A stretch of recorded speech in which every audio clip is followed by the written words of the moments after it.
अस्सलाम वालेकुम। Easy English में आप सबको खुशामदीद। मैं हूं अमान मुस्तफ़ा। तो आज के वीडियो में हम डिस्कस करने जा रहे हैं सेंटेंस, फ्रेज और क्लोज को। आज हम इन तीनों के दरमियान में जो कंपैरिजन है उसको देखेंगे। हमने सबसे पहले लिखा हुआ है सेंटेंस, इसका मुकाबला हम फ्रेज के साथ करेंगे और इसके साथ साथ हम क्लोज को भी डिस्कस करेंगे।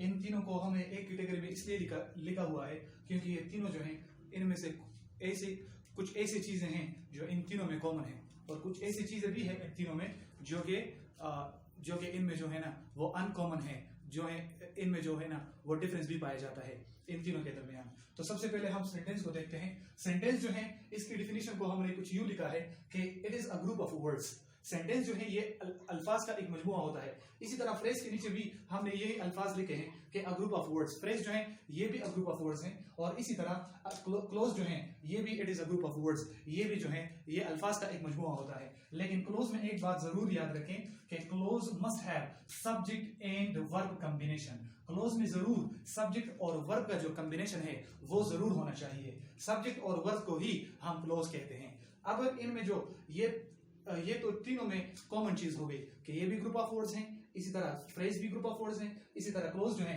ये भी ग्रुप ऑफ वर्ड्स हैं। अब इन तीनों के दरमियान जो अनकॉमन चीज है, जो इन तीनों के दरमियान डिफरेंस पाया जाता है वो ये है कि सेंटेंस जो है it makes a complete sense. ये आपको कंप्लीट मानी समझाता है, ये आपको पूरी मानी समझाता है। जिस तरह हमने एग्जांपल में लिखा है कि आई प्ले कार्ड्स। अगर हम इस जुमले को देखते हैं तो इस जुमले की मानी जो है वो हमें समझ में आती है कि आई प्ले कार्ड्स।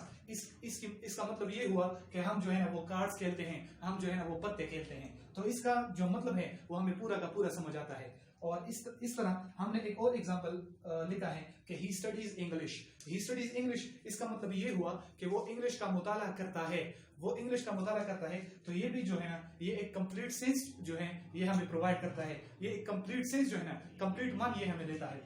और इसके मुकाबले में अगर हम फ्रेज को देखें तो फ्रेज मेक्स इन इनकम्प्लीट सेंस। फ्रेज जो है वो आपको एक इनकम्प्लीट सेंस देता है। ये आपको एक ऐसी मानी देता है जो आपको जिसका मतलब जिसकी आइडिया आपको समझ में ना आता हो। मानी तो देता है लेकिन इसकी मानी जो है वो इनकम्प्लीट है, इनकम्प्लीट सेंस आपको प्रोवाइड करता है। एग्जांपल के तौर पर हमने लिखा है कि in the room. In the room जो है वो तो थोड़ा सा मानी है इसकी, थोड़ी सी मानी है इसकी, लेकिन फिर भी ये आपको कंप्लीट जो है ना वो मीनिंग प्रोवाइड नहीं करता। इसी तरह बिहाइंड द टेबल, ये भी जो है ये अल्फाज जो है ये भी मानी रखते हैं लेकिन इनकी मानी जो है वो इनकम्प्लीट। क्लोज जो है ना क्लोज जो है ये अल्फाज का एक मजमुआ है और इनमें से ये दो अल्फाज जरूर होने चाहिए। क्लोज में ये दो अल्फाज जरूर होने चाहिए, एक सब्जेक्ट होना चाहिए और इसके साथ एक वर्ब का कॉम्बिनेशन होना चाहिए। जब भी किसी जुमले में सब्जेक्ट और वर्ब का कॉम्बिनेशन होगा तो हम उनको क्लोज का नाम देंगे। जिस तरह हमने एग्जांपल में लिया है कि it is a cat. It is a cat में अगर हम देखें तो इट जो है इट ये हमारे पास सब्जेक्ट है और इसके अलावा इस जो है ये हमारे पास वर्ब है। तो सब्जेक्ट और वर्ब के कॉम्बिनेशन को हम क्या कहेंगे? हम इसको कहेंगे कि ये एक क्लोज है।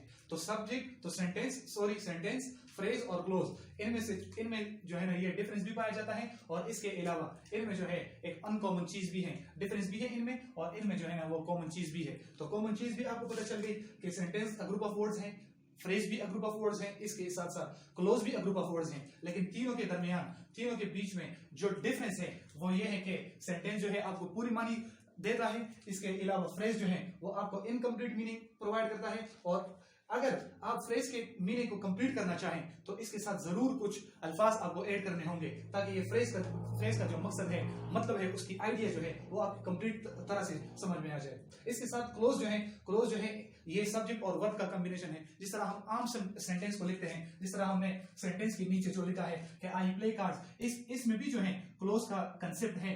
जिस तरह ये आई सब्जेक्ट हो गया, प्ले जो है ना ये वर्ब हो गया, इस तरह ये जो है ही सब्जेक्ट हो गया और इस तरह स्टडीज जो है ये वर्ब हो गया। तो ये दोनों जो है क्लोज कहलाते हैं क्योंकि इन दोनों में जो है वो सब्जेक्ट और वर्ब का कॉम्बिनेशन पाया जाता है। तो क्लोज जो है ये फिर दो तरह के होते हैं और इस तरह फ्रेज जो है इनकी किस्में बहुत हैं। तो क्लोज की किस्में हम डिस्कस करेंगे और फ्रेज की किस्में हम डिस्कस करेंगे अगले